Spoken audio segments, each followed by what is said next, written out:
Hello, Diaz here, founder owner Greenwood Dental. Welcome back to another video of your guide to dental health with me, Diaz. Today we are going to be covering broken tooth. The reason why is because I have been getting a lot of it these days. I think people are under a lot of stress lately. Their lifestyle have changed. We went from isolation to work, to school, trying to juggle the schedule between work and kids, buses, drop off, pick up, and all that. Regardless of the reason, I have been seeing a lot of broken teeth.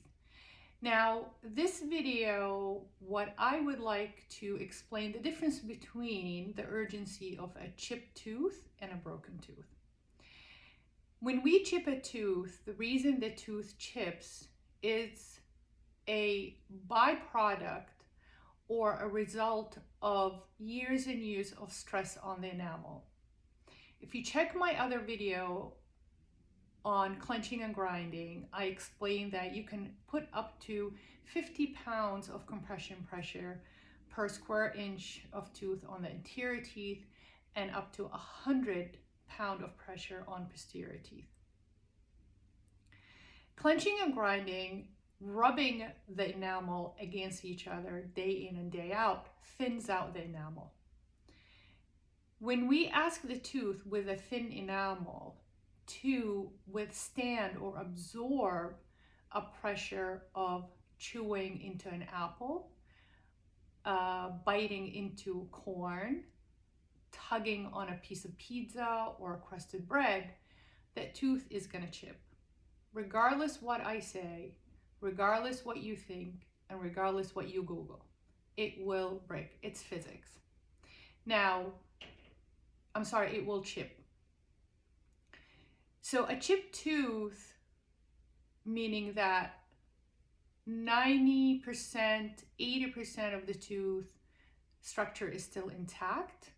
So the best thing is to do, if it's sharp on your tongue, and that's the most complaints that I get, we can smooth it out. Now, on the other hand, you have a broken tooth. If you have a broken tooth, the actual piece of the tooth is missing. If that piece that's missing equals to 20, 30, or even 40% of the original tooth structure, we are able to restore that with a filling sometimes. If that piece of tooth that's missing is over 50% of the tooth structure, we cannot save the tooth with a filling because the tooth needs to be upgraded to a full coverage, what we call crowns, and check my crown videos, to strengthen the tooth. So the tooth is functional and the tooth is confident enough to withstand those compression forces. So if you have 70, 80, 90% of the original tooth intact, that's another way of looking at it, then we can put a filling, restore it, that will be compatible for the compression strength. If it's 60, 50, 40% of the tooth left over, unfortunately the tooth is weakened and we have to put a crown on it.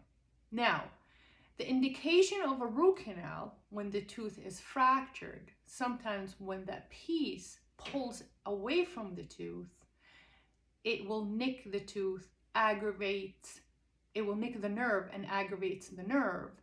And then you'll have the symptoms, the clinical symptoms, that the nerve is aggravated. We cannot reverse it except by removing the nerve so you don't have the conductivity of pain.